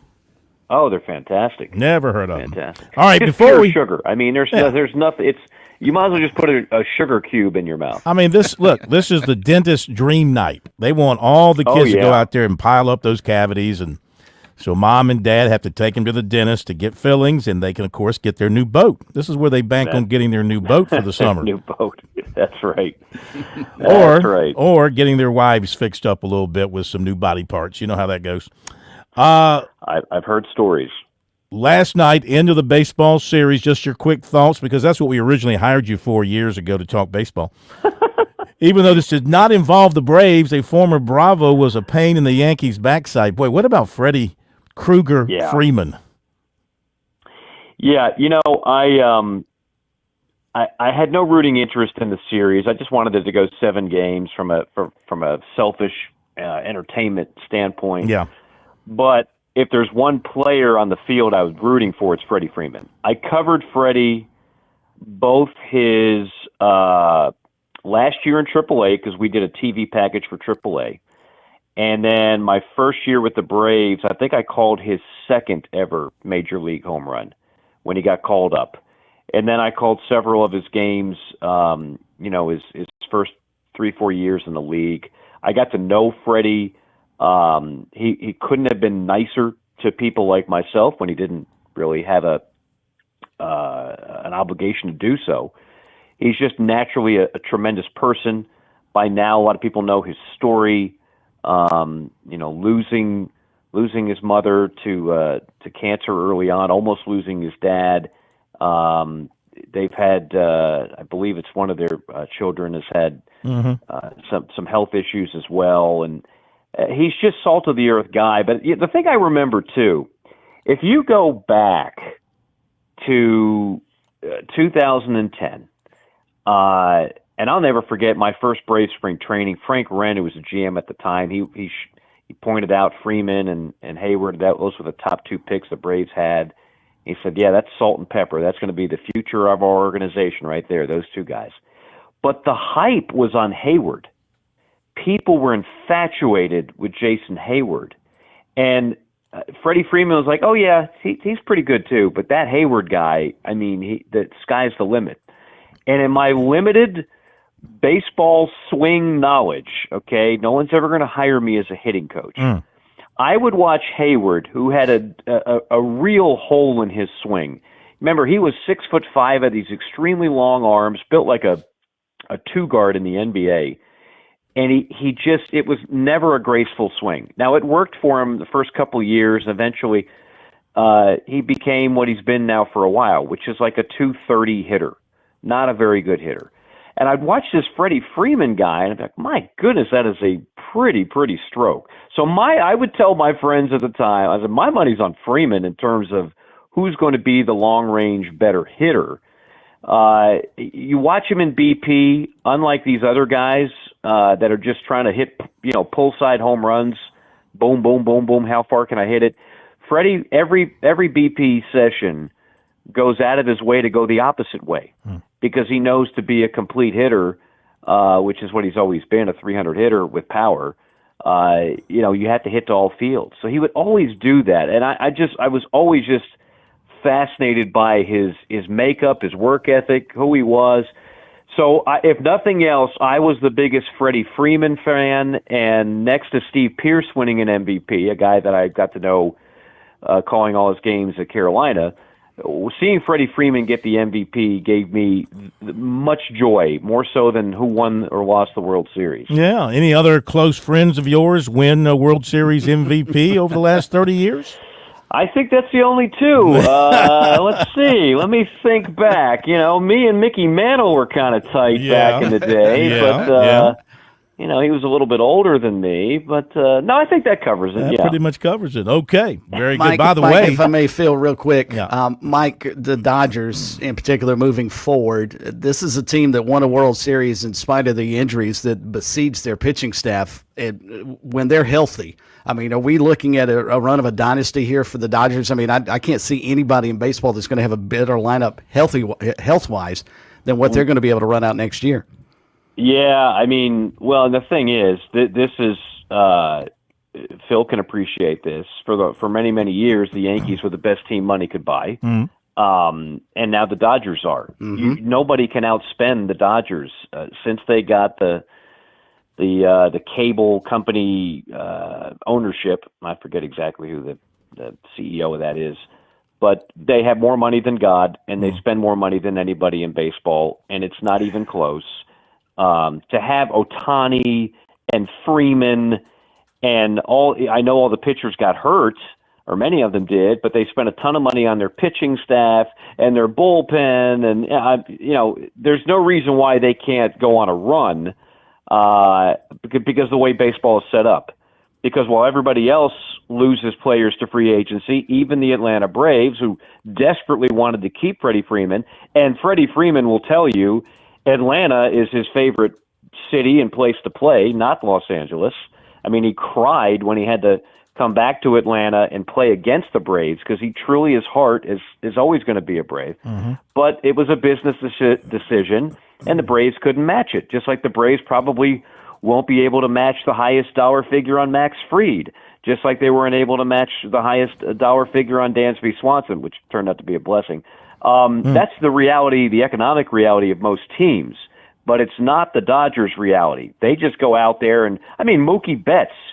You know, the Red Sox didn't want to give up Mookie Betts, but when the Boston Red Sox don't have enough money to compete, that just tells you LA is playing with an unbelievably stacked deck. Of course, as long as your agent doesn't lie to you and not really show the full deck of cards, if I recall correctly, wasn't there an accusation that his agent did not relay to him the offer from the Braves, and that really kind of upset him, and he eventually fired that agent, I think? Yeah, that's right. That's a good memory. It's a good story. I think that was a little bit of cover, quite honestly. Okay. I don't think – I know the Braves weren't going to match the Dodgers. Whatever the Braves were going to offer, the Dodgers were going to offer that plus a lot more. And, you know, Freddie, as loyal as he is, you still common business sense when somebody gives you that much more money. And it's not like he's going to Minnesota. I mean, the Dodgers are a great organization and gives you a great chance to win another World Series, which obviously he has. So I think at the end of the day, agent blunder or not, he was going to go to the highest bidder, and that was L.A. by far. All right, turn our attention to football here. Next couple of minutes, look around the SEC, and you've got, of course, South Carolina, Texas A&M. The Gamecocks are hopeful of pulling off the upset there. They're very small underdogs, so they're getting respect from Vegas there. What do you think? I've gone the way of the Aggies here. They look really good to me, top to bottom, speed, size, strength. Their offensive line is very good, might be able to slow down that Gamecock pass rush. They're hard to sack, as their stats indicates. But the Gamecocks at home, looking for that first home SEC win. Can they rise above? I think absolutely. I think much like I thought Oklahoma was a very winnable game, I think this is a very winnable game. Now, it's a much better team, which provides a better challenge, but you're at home. You're at home this game, and you're coming off a bye week this game. You know, if you have a semblance of an offensive effort, I still have faith in that defense. Why wouldn't anybody? Look, I think it's a pick'em game. I know A&M's a slight favorite on the Vegas board, but I think it's a pick'em game. I think very often pick'em games come down to who makes the fewest mistakes. Carolina played a clean game against Oklahoma, not just a good game. No fumbles, which is the first time Carolina quarterback has not fumbled in a game all year, and no picks. No silliness. I don't expect either one of these offenses to light it up, quite frankly. The under might be your friend in this game because I think the defenses will cause problems on each side. But no, I think it's a very winnable game, and I think look, A&M's the only undefeated team left in the SEC. There's a lot of hype on them. This game is on ABC on a Saturday night. Sean McDonough, who for my money is as good as it gets in the play-by-play world, is on the mic. If you want to go ahead and get some respect and attention and momentum, I'm sure there's going to be a lot of recruits there. Phil can tell you every one of them and their height, their weight, and how many times they bench 225. That's tomorrow night. Yes, I look forward to that. This is the game. This is a great opportunity. Here's the bad thing about the SEC is you're going to get humbled and you're going to get embarrassed, and Carolina certainly has had its fair share of that. The great thing about the SEC is, unlike some other leagues, you have opportunities like this. You have a chance to have program-changing victories on major stages, and that opportunity is afforded to Carolina on Saturday night. No doubt about it. See if they can rise up. Before we let you go, quick thought on the ACC, because we got a 4-team race going on that could get really complicated depending on what happens. Clemson's got Louisville at home, but you've got SMU. You got Pittsburgh. Those two are going to be playing each other, so one of them is going to take a league loss here. And you got Miami, which continues to find a way. Who do you think will eventually emerge for the championship game? Well, I still think it's Miami-Clemson. But did you see what the tiebreaker would come down to if it was, Yeah. let me get this, Miami, Clemson, SMU. Got to go down to like the 5th tiebreaker. Yeah. You got to. It becomes extremely uncomfortable for the ACC office if it came down to that. No, I still think Miami and Clemson are the 2 best teams, and I still think they'll duke it out in Charlotte for supremacy. And then, as we talked about last week, then the question becomes: will the loser still find its way in there? Miami doesn't have a loss, so they'd be in a better position than Clemson, which of course has one. So, no, a lot of games to be played, and I hope it's a crazy, hectic, unpredictable November. But even with that, I still think Miami and Clemson are the 2 best teams in that league. All right, Mike, have yourself a great Halloween, and, make sure you check the candy before you eat it, because there's some evil people out there. There are. I will go ahead and put it through a very lengthy and exhaustive inspection process. I'm not eating anything Thanks, Mike. coming from anybody. By the way, Bob Costas is retiring from Major League Baseball announcing, so there's your opening that you've been waiting for. So go get it, brother. Bob Costas happens to be a personal friend of mine, so watch your comments. Okay. Yeah. We'll get into this another time, but yes, good deal. Talk to you next week, and be careful. Be kind with the cornblute mask as you hang it up, and preserve it for another year. I will. I'll make sure to get rub those crow's feet out, and make sure to accentuate your rather sensual yet portly figure. Shorten the nose just a little bit too, if you would. Will do. Yeah. Will do. Talk to you next week. Guys. See you, Mike. Morgan on the move here on Sports Talk. I like Mike. He's giving out candy. The one thing that always bothered me as a kid, and I've maintained this mantra as an adult, don't give out raisins or toothbrushes for Halloween. I gave out Mike. I'm giving out Tums. Come to my house. Now, they're flavored Tums. You didn't eat them all last night? They're fruitful. The ones that are left. I've got fruity Tums for you. Be right back. Set your youth up for a lifetime of financial success with Smart Start from Founders Federal Credit Union. Smart Start products and educational resources help teach kids and teens the basics of saving, budgeting, and smart spending. Help them learn smart money skills to jumpstart their financial journey with Smart Start savings, debit, certificates, and educational resources. Learn more at foundersfcu.com/smartstart. Federally insured by NCUA. Membership qualification required. Terms and conditions apply.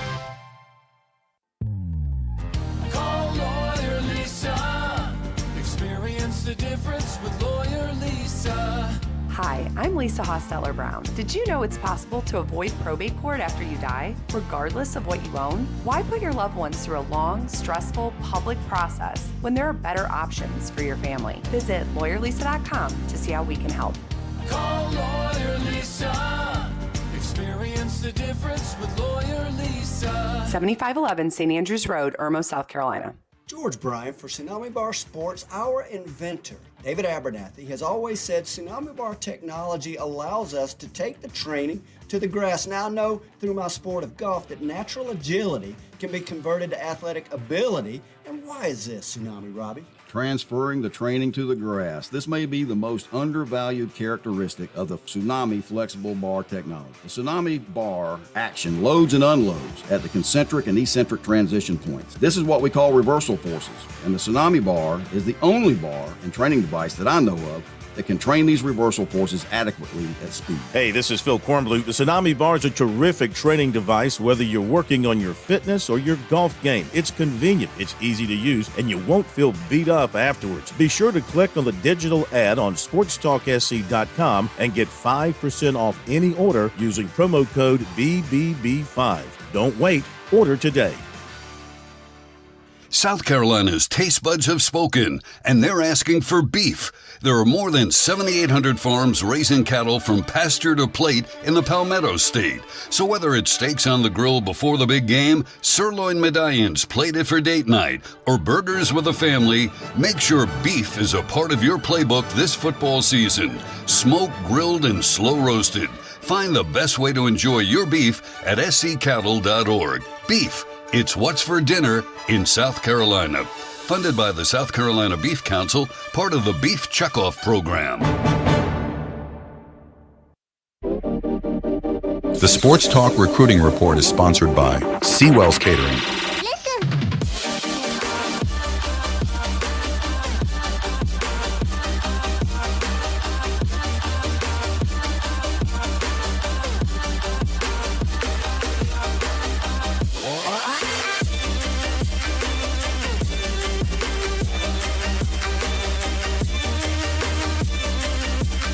Okay, we're back. Sports Talk Media Network, and time to give you the recruiting report for tonight, brought to you by Seawells. Big day tomorrow at Seawells. It's not a roast beef Friday, but pretty darn good what they've got on the menu for the buffet tomorrow. I implore you to head over to Seawells, right across from the Rocket at the State Fairgrounds on Rosewood Drive. Did you know the State Fairgrounds was once located up on Assembly Street? I was talking with someone today. You're kidding. Where? Up on Assembly Street, further up. Wow. No, I did not know right near that. right near the state government, right near State Fair, the State House grounds, all up in there. Yeah. This same gentleman told me that at one time, of course, there was a football field on USC's campus, but at one time there was not even a proposal, a suggestion about building an on-campus stadium where the Blott building is, the Saul Blott PE building is. Yep. Because you got a lot of land there. You got those fields, those tennis courts and all that, but the concern about traffic and parking. But still, imagine had they built a stadium there. And what that might have done. Not that, the university's growing out towards the current location, Williams-Brice, and they've done a lot of things around there to make it feel more homey. But there's nothing like having that place on campus, I tell you. That's just such an advantage, I think, for so many schools. Anyway, what do we got tomorrow at Seawells, by the way? Sliced beef brisket, southern fried chicken, and baked flounder fillets. That's all good. 11 to 2. Check it out. And with fall here, turning back those clocks, Saturday night, it's really going to feel like fall next week. A lot of parties, a lot of events in the fall. You need Seawells to handle your catering, no doubt about it. Come to them or they'll come to you, whatever the case may be. Just give them a call, 803-771-7385, online at SeawellsCateringSC.com.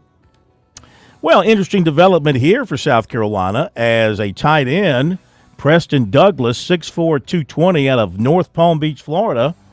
He announced through his so-called NIL agent. I'm saying so-called because I've never heard of NIL agents before, but those are becoming a thing. His name is Kevin Anderson. He operates something called Reach NIL, which has about 20 followers. Obviously, he's brand new at this. So here you go. A high school kid's got a NIL agent. So anyway, the agent announced that the kid is no longer committed to South Carolina, but is now committed to North Carolina State. Douglas was one of the early members of the Gamecocks 2025 class, committing 5 days after his official visit the weekend of June 7th, chose the Gamecocks over NC State at that time and actually canceled a planned official visit with the Wolfpack. He had also visited USC and NC State unofficially before his commitment. And he had a lot of great things to say about South Carolina, but apparently the Gamecocks maybe started moving in another direction, according to Hale McGranahan of the Big Spur.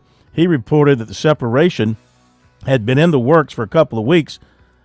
The Gamecocks are now focused on landing Hammond tight end Mike Tyler, who has been committed to LSU since August. Tyler's been to a pair of USC games this season and is expected back for the Texas A&M game this Saturday.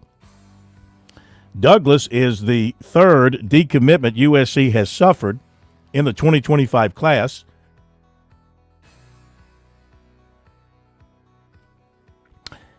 Along with linebacker Jaden Breaker, who's now committed to LSU, and cornerback Shamari Earls, who's now committed to Georgia. The Gamecocks now have 20 commitments in the class. Clemson's in the marketplace for a 2025 quarterback. Reportedly, one who could be in the mix is Carter Smith, 6'3", 190 of Fort Myers, Florida. decommitted from Michigan Wednesday night. According to Keegan Pope of On3, he reported Clemson's one of the schools Smith will now consider, according to Smith's dad. Penn State and Wisconsin are the other schools to keep an eye on. Smith committed to Michigan in November, had been holding firm with them until Michigan started showing a lot more interest in Detroit quarterback Bryce Underwood, who was committed to LSU. But according to reports, Michigan's making a big NIL deal for him, which, we all know that's illegal, but, what the hell? Sure it is. Let's just throw the bag. Clemson offered 2026 defensive end Kamari Brooks of Bogart, Georgia. USC's also offered him. 2026 quarter Chasten Smith of Knoxville will be at Clemson Saturday. 2026 running back Carson Baker of Fairburn, Georgia plans to be at USC on Saturday. We'll be right back. On Point Weather is made possible by our friends at Palmetto Citizens Federal Credit Union on 107 The Point. Here's tonight's forecast. Nice night for the kiddos to go out trick-or-treating. Mild temperatures with an eventual low of 59. Tomorrow, much like today, a blend of sunshine and clouds, a high temperature of 83. And for the weekend, more the same. Remember to turn the clocks back an hour Saturday night. Brighter mornings and earlier darkness arrives next week. I'm Cal Moss with your On Point local weather. The hunting season is here. Whether you hunt in the woods or near the water, Palmetto State Armory has you covered with everything you need for the season. PSA has a complete inventory of AR-style rifles, bolt-action rifles, shotguns, ammunition, outdoor apparel, decoys, and more from all of your favorite brands. Visit PalmettoStateArmory.com to find the store nearest you. Palmetto State Armory, American-made for life. With SRN News, I'm Keith Peters reporting Israeli authorities say rocket barrages fired from Lebanon have killed 4 foreign workers and 3 Israelis in northern Israel in the deadliest cross-border strikes from the country since Israel launched its ground invasion. Israel was pressing on with its deadly aerial attacks on Hezbollah across Lebanon, where health authorities on Thursday reported 24 people killed. A moving company representative and lawyers were expected to be given access to Rudy Giuliani's Manhattan apartment after he missed a deadline to turn over belongings to 2 former Georgia election workers who won a $148 million defamation lawsuit against him. Giuliani was ordered by a federal judge last week to turn over the apartment as well as sports memorabilia, luxury watches, and a Mercedes. More at townhallxrnnews.com. We're approaching that time of year. Lots of plumbing companies out there. Few are truly local. Time to discover the difference with Franklin Plumbing and Drain Cleaning. See, when I faced plumbing woes at the Cohen home, Josh and his dedicated team, well, they were my go-to solution. They make a commitment to exceptional service. They arrived on time, clearly detailed all the costs and procedures, and efficiently handled all my repairs without any surprises. These days, how often do we complain about a lack of customer service out there? With Franklin Plumbing and Drain Cleaning, these folks are professional. They're courteous. They're skilled at what they do, and they've earned my trust, and they've earned my recommendation to you. From urgent repairs to the tankless water heater you've always wanted, they've got you covered. Visit FranklinPlumbingSC.com or call 799-2222. That's 799-2222. Hey, you tell them Kev sent you from The Point.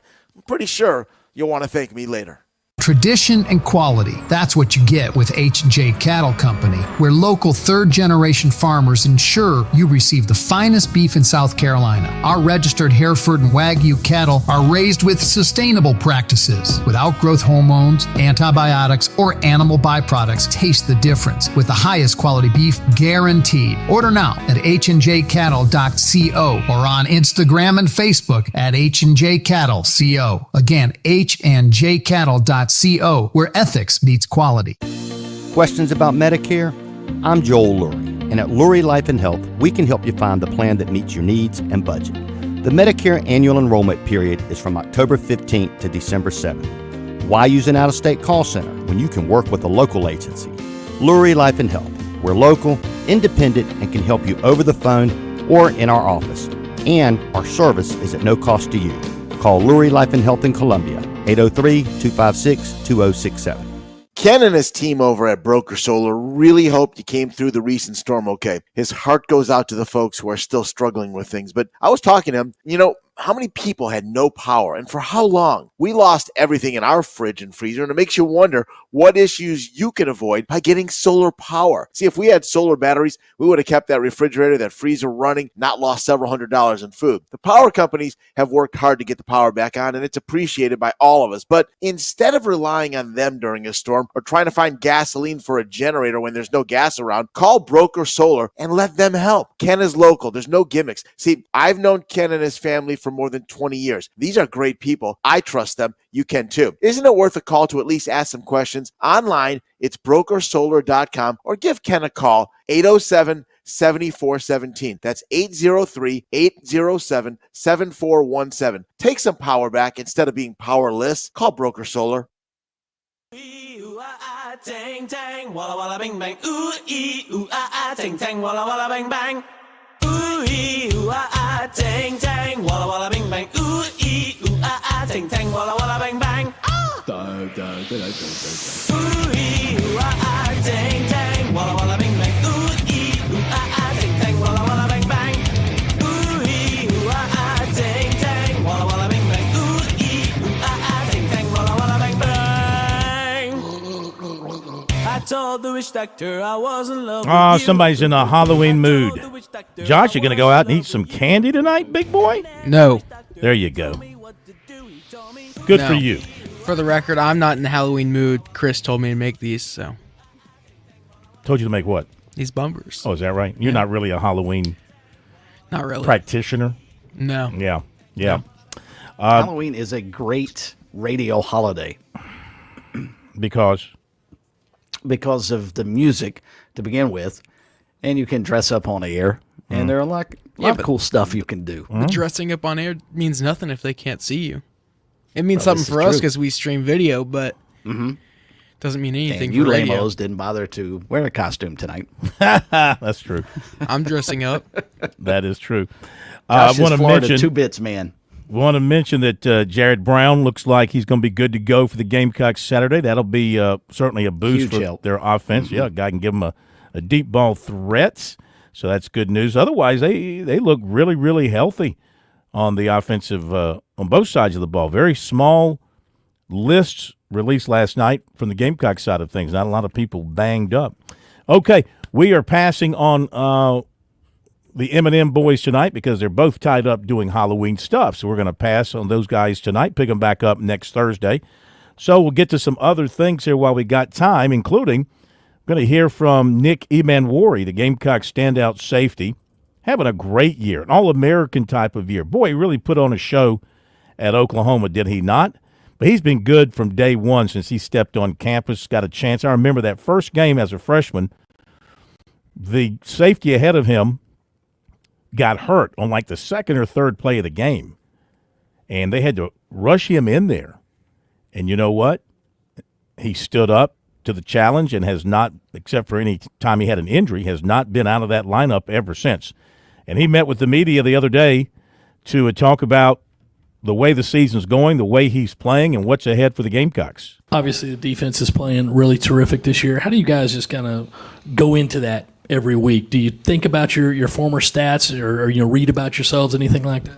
Yeah, one thing they tell us, one saying we got is like, don't drink the Kool-Aid. It's kind of sweet, but like try to stay away from it. So go week to week, and after that game's over, watch the film and move on to the next week. Hey Nick, is this you're having a special season yourself? Do you is this what you envisioned for yourself this year? And do you listen to any of the outside noise about where you might be projected in the NFL should you decide to come out? Going into this year, my whole thing was just to focus focus on me, and just see how the game goes, see how every game goes, and go about it week by week, and not really focus on the outside noise. And I have kind of like put my game together from my freshman year to my sophomore year to my junior year. My game's kind of grown and it's getting put together, so it's like my wouldn't say finished product, but it's like, I'm a vet now. I know the game a little bit, and I'm starting to make more plays, more splash plays. So I try to stay away from the outside noise and like where I'm projected to go, because mock drafts, they do all this stuff. You see where your name is, and then when the combine comes around, dudes are different in different places. So I just try to stay away from all that. Have you been keeping an eye on your previous school at Irmo, and Yeah. are you already looking at the next week against Dutch Fork? If Yeah. so, what are your thoughts on that? Yeah, I'm ready for that Dutch Fork week, man. I didn't really get to play them in high school. I was like, I don't know what happened, like COVID messed us up. So I'm ready for that week. I'm confident in them Irmo boys, and I think they'll get the dub. So. Nick, you've been here around for a few years now. You guys tend to play better as the season goes along into November. Is there one key thing you can kind of put your finger on as to why that has been the case? I just think over the years, as the season goes on, I think that's for like a lot of teams, but maybe for us in particular, I think like as the season goes on, you start seeing a little bit more football. You're playing a little bit more snaps, and you just get better as the week goes on and as the year goes on. You know, you're just seeing a lot of stuff. So I think that's like one of our strengths as a team. We get better as the year goes on. Your 2 interceptions against Oklahoma. One is you're basically in coverage. The other, it looked like you were just playing center field and stuff. When the play starts, what dictates whether you're playing in coverage or whether you're sitting back and kind of just waiting for something? Oh, you mean on a particular pick or just in general? Just in general, because I mean, I guess it was, but specifically on those 2, but in general. It just depends on the formation we're in and like what the key we're reading at this whole week in practice and like where my depth is. On my second interception, it was just like the formations to the boundary, so I was to the field and I seen our corner was isolated, so I didn't want to go cheat to the boundary. I wanted to help my corner out, so I really just a blessing right there. Like Dill just rushed off the edge, hit his arm. He gave me a gimme. On my first interception, it was just me talking to my corner, the formation again, just watching film and studying and knowing like when they motion and what's going to happen and what's going to happen next. So I told the corner, I got you on the inside. It was just an IQ play. And then when he ran over, I knew if he didn't throw it on the hash, the ball was going to be coming late. So I knew just to keep on pursuing. So I think they gave him some pressure. He had to step up in the pocket. The ball came late and just made a play. Obviously, the second bye week last week. How do you feel like the bye week went for this defense? Do you feel like you guys still kind of have that momentum you took out of the Oklahoma game and how well you played out there? Yeah, I think we still have that momentum. I think a lot of guys are kind of sad really about the bye week. Like, we want to get into the next week as fast as we can. So I think we're amped up and we're ready to go. We got like a big game coming up. It's a night game. They just beat LSU. So it's like it's a lot of energy behind this week. So I think we're ready as a defense. Nick, what have you seen so far out of Texas A&M's offense and what they do? It looks like they try and run the ball most of the time. Yeah, they play like a hard, like I don't know what do you even call it, like smash mouth football. Yeah, like they like to run the ball a lot. They line up in 12 personnel, 13 personnel, want to go downhill. So that's the type of game we want. Like we want a hard physical game. That's type of that's my type of game. Just lined up in no disguises, just play ball. So that's kind of what I seen on film. You talked about the communication you had with your corner and wanting to help him out. How soon did you learn how important communication is, especially at this level? Man, it didn't really take me a while, but it's like it's always good.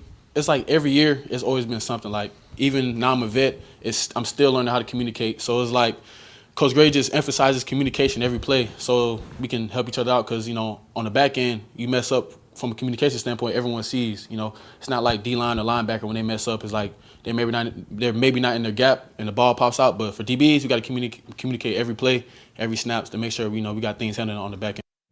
All right, there you go. Comments from Nick E-Man Worry, going to play a big role for the Gamecocks, no doubt about it, against Texas A&M. See if he gets his hands on the football.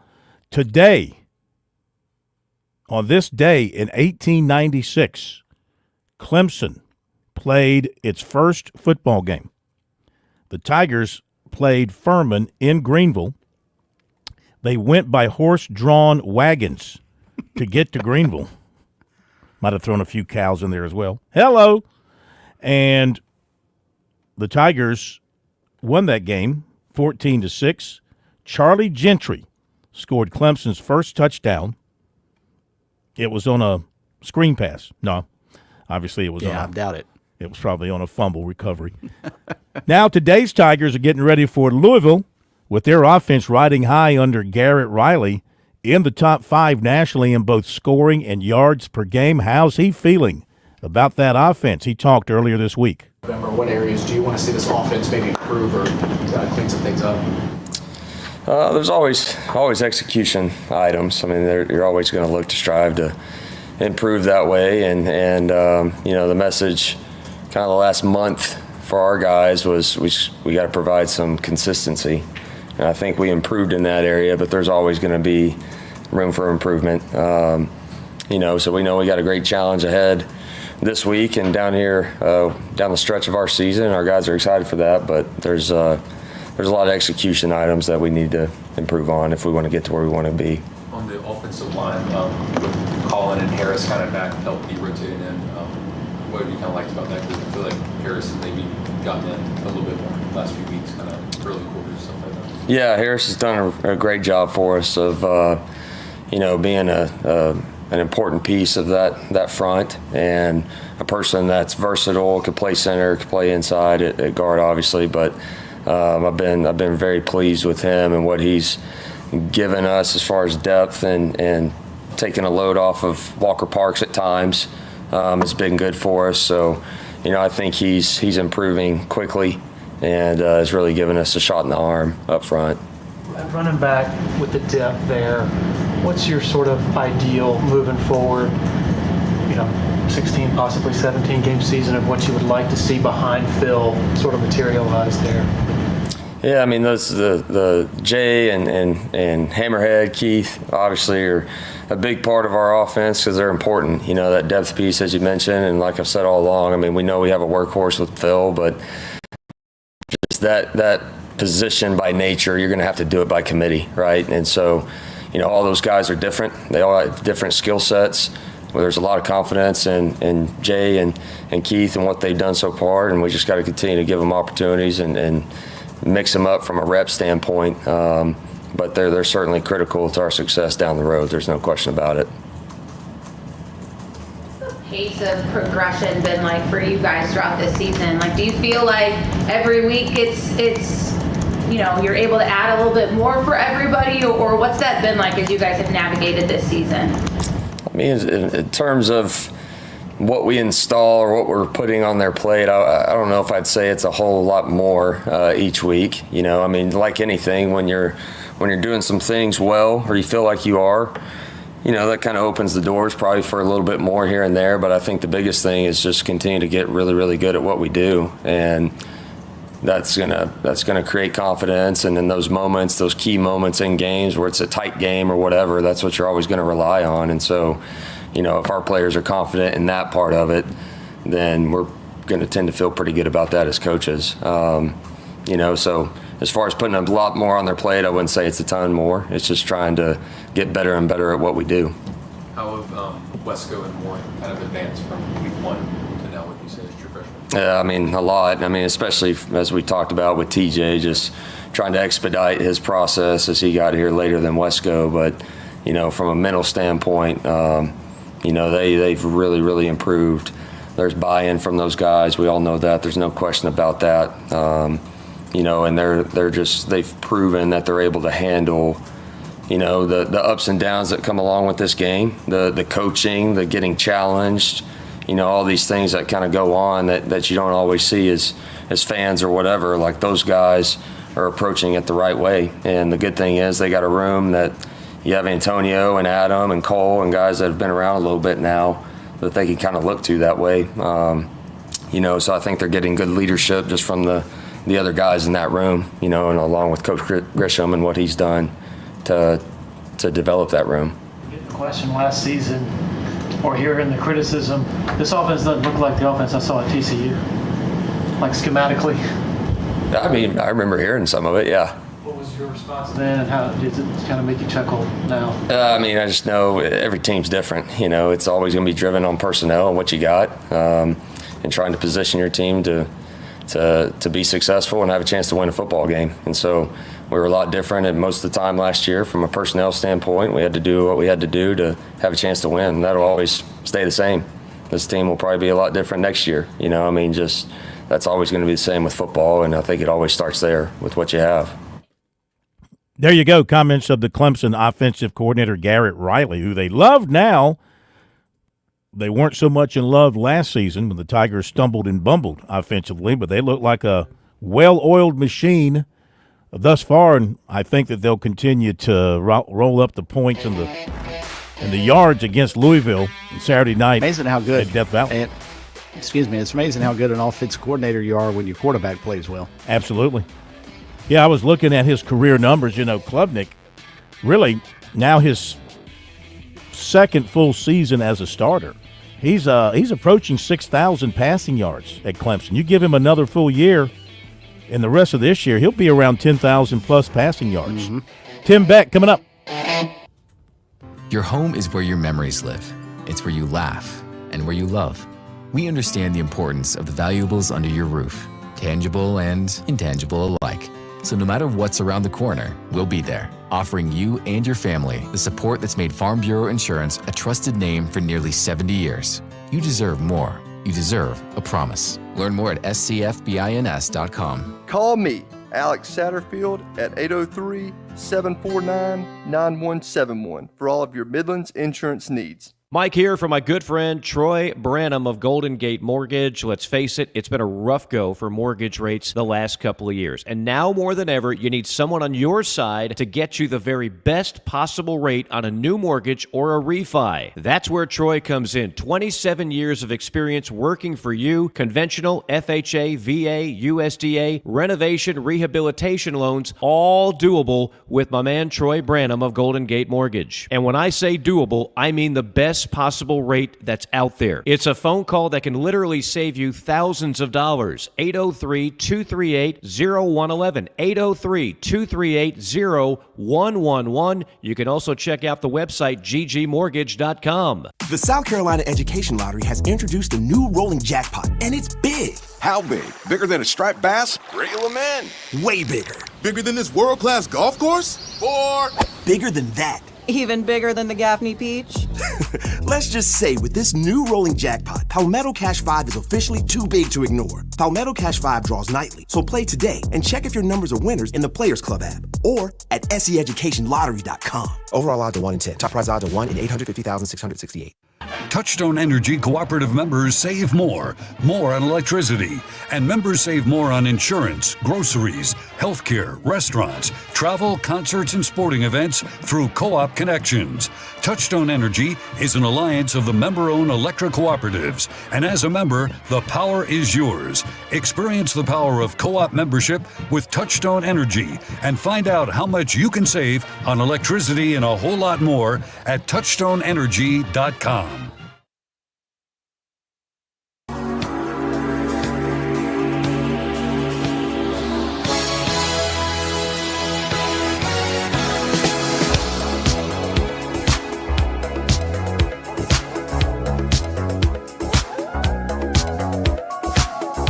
Over in Orangeburg, South Carolina State's taking a 3-0 lead on North Carolina Central. Had a nice drive, had to settle for a field goal. All right, Coastal Carolina had an interesting couple of weeks, Chris, changing firing the OC, the head coach taking over the offensive duties and play calling. That's kind of Tim Beck's background, and he's going to try to show everybody what he's got. Oh, yeah. He said on Wednesday at his press conference that he felt like this was the way he could help his football team. He's tried to help, special teams and on defense, but he feels a little out of place. But right in his wheelhouse now because he's the former OC and QB coach at NC State before coming to Coastal. Got rid of Travis Trickett a week ago, and now he deals with Troy this coming Saturday with the potential of a new quarterback as well. And here's what Tim Beck had to say about taking over the offensive coordinator role at CCU. Just getting ready, obviously. Was good to get the bye week underneath us to get a chance to rest, recover a little bit. It's always good for our players to have that opportunity to do that. They enjoy getting the opportunity to see their families. They get a chance to recover, take care of their academics, and so it's been good. And I feel like we're at a good place. Our guys are working hard, and it's been good week of practice. Coach, you always talk about not making a rash decision and going over the process to figure out what the course of action is best for this program. When it came to Travis, how long did you think about that whole deal with Trickett and making a decision on going that direction mid-season? Yeah, it's never easy. I struggled with that a lot. Travis is a great person and a great coach. But at the end of the day, I felt like I could help. I felt like I needed the help. It's my football team, right? In the end of the day, and I've worked a long time. I've gained valuable experience from a lot of people, had success coaching quarterbacks and calling plays, and felt like I needed to do that. I felt like I needed to help our football team. I needed to get involved. And so that was the main motivation behind it, to be honest. It wasn't anything necessarily he did or didn't do, per se. And just felt like it was my best answer to try to help. You know, I'm not a defensive guy. I'm really not a special teams guy when it comes to those things. And I've provided some input with special teams and defense and offense through the first year and a half as a head coach. And I was the jack of all trades and the master of none. I don't know that I was helping anybody, to be honest. And so at the end of the day, this is what I'm good at. And so I felt like we were struggling a little bit at times. We were inconsistent, you know, making the right adjustments or whatever it could be. I just felt like that was the way for me to help. Go ahead. I was going to say, you've had now a week or so to prepare for Troy, but during that break, what have you figured out in your quarterback situation, and where are you going with that in regards to Troy or Ethan, or are you going? Yeah, you know, I've been rolling the reps. They're both getting equal reps with the ones right now. I haven't made a decision. We're still kind of going through. We just practiced today. We got to look at the practice yet and see how it goes. You know, Ethan's won us a lot of ball games and has been very successful playing, and he can do it, and he's shown that he can do it. He just struggled the last 2 games. Noah came in and played fantastic, brought the spark that lit us on fire and helped us compete in the game and gave us a chance to win. So, you know, to some degree, they're both deserving to play. Who runs out first, I don't know yet. And I don't know if that's going to matter as much as it is who ends up playing. Coach Trickett, first to ride, one of the things he talked about was, you giving him the freedom to, run his offense as you see, and you talked about how you've given the guidance. At times before you made this decision, had you and him had a conversation about these are things we need to change? Had you started to try to add your influence to the offense? What was kind of that process like? And had you been considering this in the weeks prior to the Raging Cajun game, or was that the final straw? What was your kind of perspective on that? Well, I think over the 2 years, I've always had some input, right? Meaning just things I see. Hey, this guy's split maybe should be tighter. Or, hey, what if you deepen this route? Or, hey, we used to do it like this. But I never technically mandated anything. Mm-hmm. At the end of the day, I valued his experience. I valued his expertise. It was his system, and I was learning his system. There's a lot of very successful people that do different things. Prior to me getting here, and what Coastal Carolina ran, won a lot of games, and we're very successful doing it. And there's a lot of ways to do that. So, and we were having success, but we needed to be a little more consistent. I think. At the end of the day, I felt like I needed the help. I just felt like I needed the help. You know, we were 1-3 in the last couple of games. We struggled against James Madison. At that point, I did talk to the whole offensive staff, that was unacceptable, the performance and kind of how we played, and we weren't going to be able to have that again. We didn't start great against Louisiana either, and then Noah came in and kind of lit a fire under us. But I think those were all things that kind of led up to it. I don't know if there was any one thing in particular. Your decision to take on the role and responsibilities, is that until the end of the season? Will you start looking for a new OC now? What's the kind of plan with that? I think that'll be answered as the season goes. Depends on how much fun I have. How much fun is he going to have, you think? Well, we'll see. They score a bunch of points. He's going to have a lot of fun. They turn it over a few times and struggle offensively. It's not going to be a lot of fun. So, I think we'll all find out on Saturday. He likes to use that mantra because, he didn't announce a quarterback, whether it be Ethan Vasco or Noah Kim. My gut is it's going to be Noah Kim to start on Saturday because of how well he played final 3 quarters against Louisiana. But we'll see. But yeah, he'll have a lot of fun if he's moving it up and down the hip. Spurrier had a whole lot of fun when that offense was going up and down the field. He didn't have much fun when it wasn't. That's So true. Tim Beck will be in the same boat, I would imagine. Let me drop in this quick little recruiting item. Sam Spiegelman reporting for Rivals. Little story on Donovan Murph naming a top 12. South Carolina, Clemson, Colorado, Georgia, Florida, Penn State, Maryland, Oregon, Ohio State, Tennessee, Florida State, and Ole Miss. Of course, he's going to visit South Carolina this weekend for the game with Texas A&M. And you're off tomorrow, sir. Have a safe trip. Thank you, sir. Yeah, flying out to Troy tomorrow afternoon, play at 4 o'clock Eastern time on Saturday, and then get back and turn my focus to basketball starting next Monday. You got it. Talk to you then, and see you tomorrow night.